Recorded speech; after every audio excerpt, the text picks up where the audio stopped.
fontes nenhuma que vem trazer essa dança brasileira. Mais tarde, durante as pesquisas, né, inclusive o Matias já citava isso no livro dele de quanto? 2005. Que o Neves de Souza, um pintor angolano, ele vai se encontrar com um pesquisador brasileiro que é o Câmara Cascudo.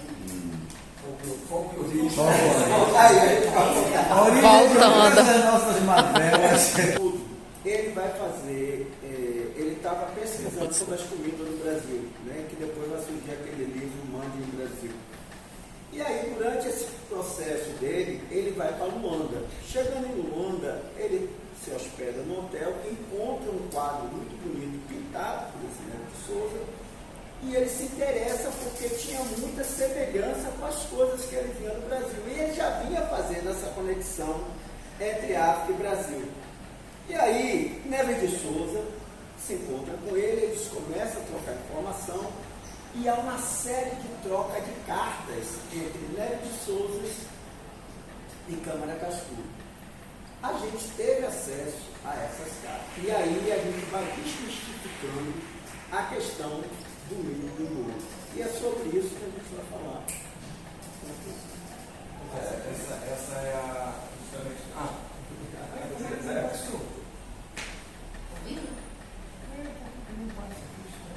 A quem está passando?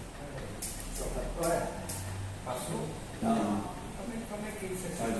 A narrativa do mineiro, como a origem da capoeira. A primeira e segunda carta do pintor Neves de Souza, ao componista Luiz Câmara Cascudo, é que o Ningolo é uma dança típica de povo do sul de Angola.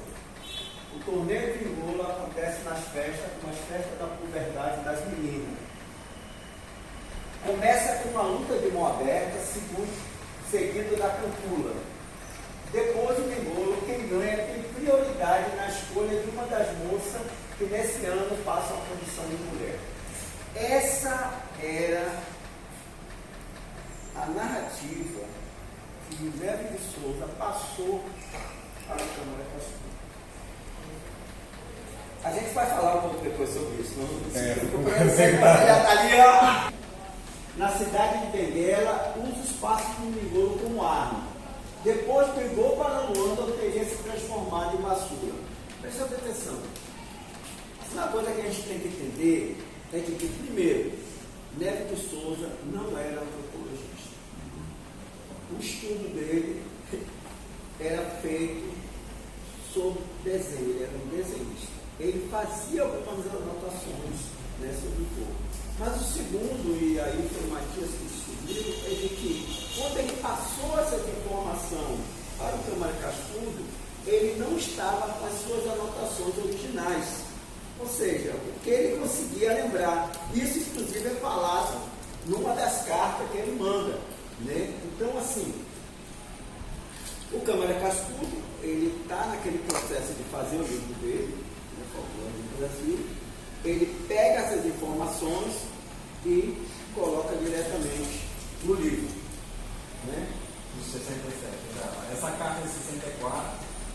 Entendeu?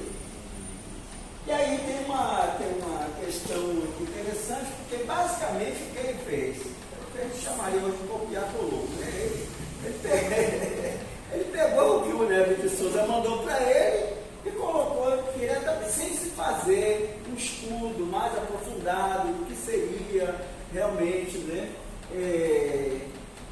E esse é o que ele traz no livro dele. Entre o Ningolo, Souza Angola, uma dança da Zema Ningolo, que ocorre durante a Efadula, a festa da puberdade da rapariga, quando se deixa de ser pequenas, meninas que passam a condição de mulheres aptas ao casamento e à apropriação. O rapaz vencedor do Ningolo tem o direito de escolher a esposa entre as novas iniciadas sem pagar o dote escolar. O Ningolo é a capoeira. E aí ele já traz uma afirmação, né? Porque o Ningolo é a capoeira.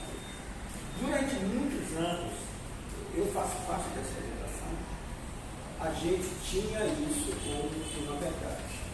O Ningolo seria a raiz direta da capoeira no Brasil. E, inclusive, esse nome engolo, mas com um outro nome que também era tido, que seria a dança da zebra, que se tornou um símbolo dentro da capoeira Angola hoje. Diversas academias de capoeira que você vai, tem. Agora eu entendi a zebra, né? Por quê? Não, porque muitas vezes você vai na academia, você vê um símbolo da zebra, talvez você até não tenha. Por que o pessoal tem E a camisa zebrada. As camisas zebradas também. Eu estou para escrever um artigo sobre isso.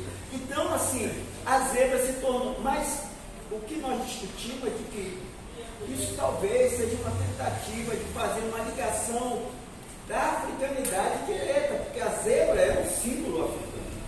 Então, trazer isso para dentro da capoeira reforça essa africanidade da capoeira. O Albano Neves de Souza, ele tem a oportunidade de vir no Brasil, e no Brasil ele vai ter a oportunidade de realmente conhecer a capoeira, porque até antes ele fez afirmações em carta, trocando carta de informação. Mas quando ele vem no Brasil, ele vai conhecer um dos mestres de capoeira que era mais famoso aqui na Bahia, né? Que se chamava Mestre Pachinha.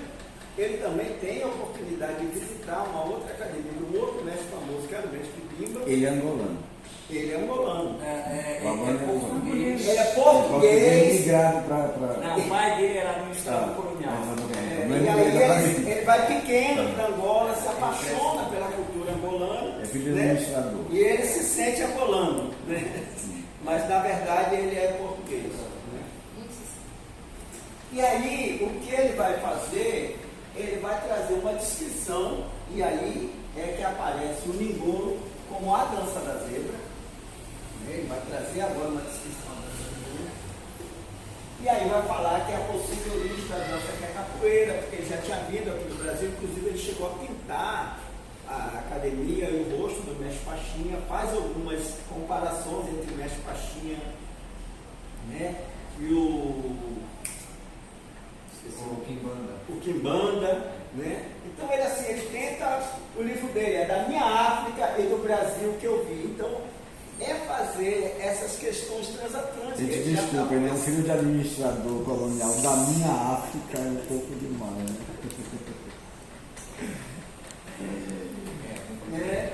E aí, o que eu acho que é interessante para nós é a capoeira de Angola no Brasil também tem um ritmo próprio, mais uma razão para considerar o engolo como sua origem.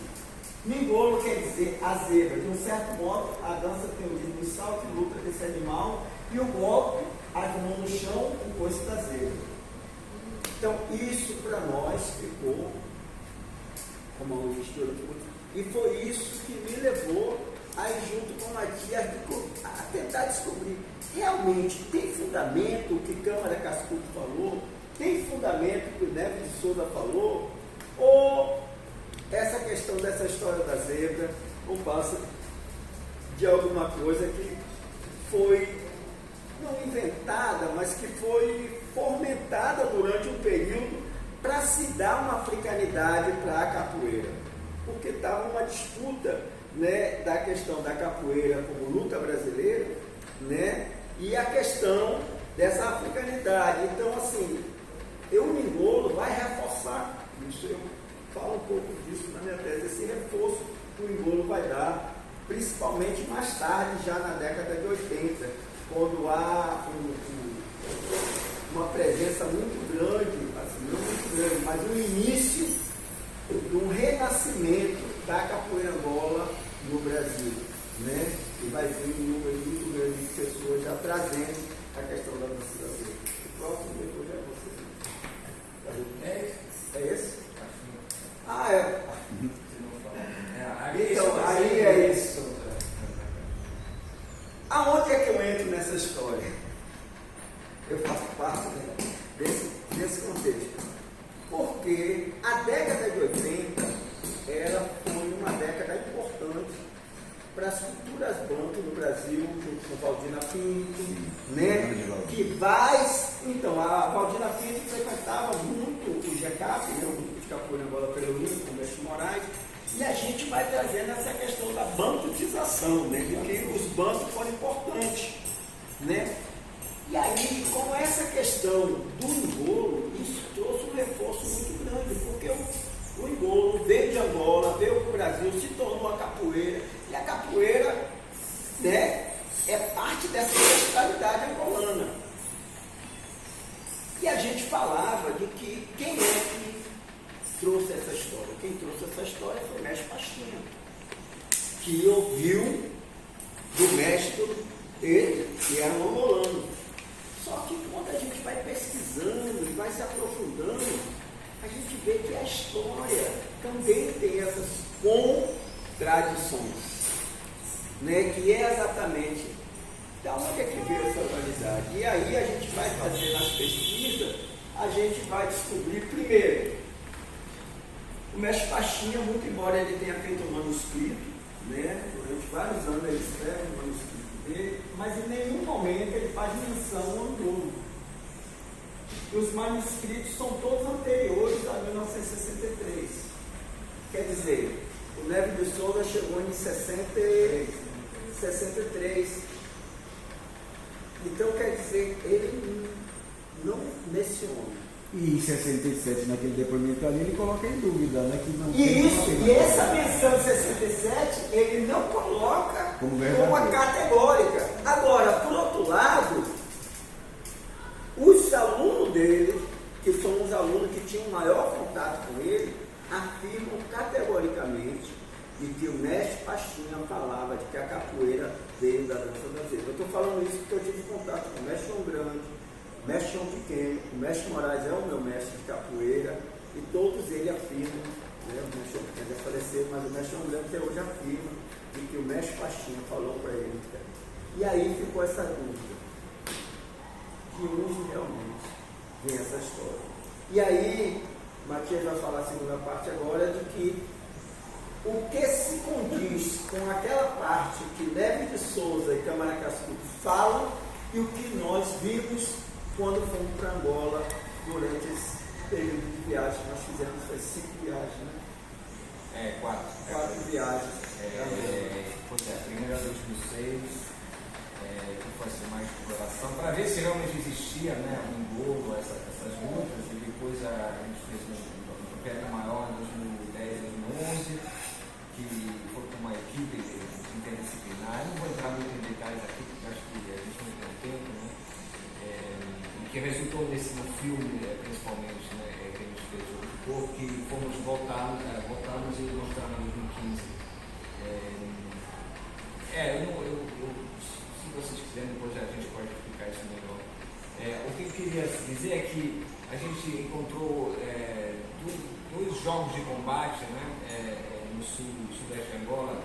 A primeira é a Camangula, que o Albanese de Souza fala, né, o Câmara Cascudo também, só que ele dá outro nome, né, que é uma luta de mão aberta, assim. O nome é diferente, isso já é interessante, mas o que é interessante é que no relato que a gente tem do Neves de Souza, e repetido pelo Câmara Cascudo, ele diz, não, o engolo é precedido pela liveta ou pela camangula, né, como fosse uma introdução à outra. Uma luta anterior, aquecimento. E a gente viu que não é bem isso, porque de fato são praticados por outros grupos etários primeiro, né, essa luta é mais normalmente praticada por jovens, adolescentes, garotos e jovens adolescentes, o engolo é uma coisa mais de adulto, né, então tem uma diferenciação aí importante. Além disso, a camangula é praticada em todo o sudoeste angolano, que a gente viu, vários grupos étnicos praticam, né, com vários nomes, tem camangula, outros chamam candeca, mas é sempre mais ou menos a mesma coisa. No entanto, o engolo só é praticado por um grupo étnico bem específico, que tem talvez hoje só 120 mil pessoas, né? Que faz parte agora de um grupo maior, os Maníaca do Pulo. Então, assim, aí já tem várias questões aí, né? Além do mais, tem indícios na diáspora, né, dessa luta, inclusive aqui em Salvador tem algumas fontes do século XIX, né, que mencionam uma coisa bem parecida. E quanto ao engolo, aí tem também muito claramente uma confusão no relato de Câmara Cascudo, porque é baseado nessa carta de Inés Souza, que fez uma confusão, né, na hora não se lembrou, primeiro nas etnias, né, que praticavam o engoro, porque eles não, os Mucoca e os Mulondo e os Mumumbi, mas na verdade o Mucoca e o Mulondo são dois povoados, né, dentro da área Mumumbi. Então aí tem uma confusão. Depois ele fala do Ifúndula. Não, Ifúndula é essa mesma cerimônia, ou parecida, né, das moças, que a mulher mais é de outro grupo étnico, dos Quaiama, que fica na fronteira com a Líbia, né? Então, só que o Câmara Cascudo fala essas coisas, mas ele não se corrige depois, né? Porque o Neves de Souza publica o livro dele e já não fala isso, né? Então, assim, aí a gente vê esse problema Ele foi escrevendo sem dar um aprofundamento. E essa questão da metodologia, né? Que os folcloristas, eu acho que o Câmara Cascudo é um bom exemplo, né? Porque ele é um monstro, né? Ele publicou, assim, toneladas de livros, né? Alguns, assim, muito importantes, mas ao mesmo tempo não é uma pessoa que vai, assim, muito apurar, né, de onde vem a informação, é mais uma coisa de retalhos, né? E aí era o que eu estava, desculpa, era o que eu estava, você falava, estava a rir, assim, que houve... Não, nada a ver. Isso não aconteceu, isso não aconteceu. Não existia isso, não. Agora tem coisas também que são complicadas, porque o que a gente pegou foi depois da Guerra Civil, né, que durou de 61, né, a guerra anticolonial, depois de uma guerra civil, que isso acabou em 2003. Então, o engoro parou de ser praticado e eu acho que teve mudanças importantes, tanto do tempo antes da colonização, que no caso do sul de Angola é muito tardia, né, só foi conquistado mais ou menos na altura da Conferência de Berlim, né, essa área, né, em 1985. Até antes essa área não tinha sido, não tinha domínio. O sul de Angola, o sudeste de Angola. Não, depois a gente... Mas os povos que estão falando, eles foram submetidos entre 1885 e a Primeira Guerra Mundial, assim, tem várias campanhas, inclusive, né? E aí tem uma resistência muito grande dos Quaiama, porque eles se aproveitam justamente...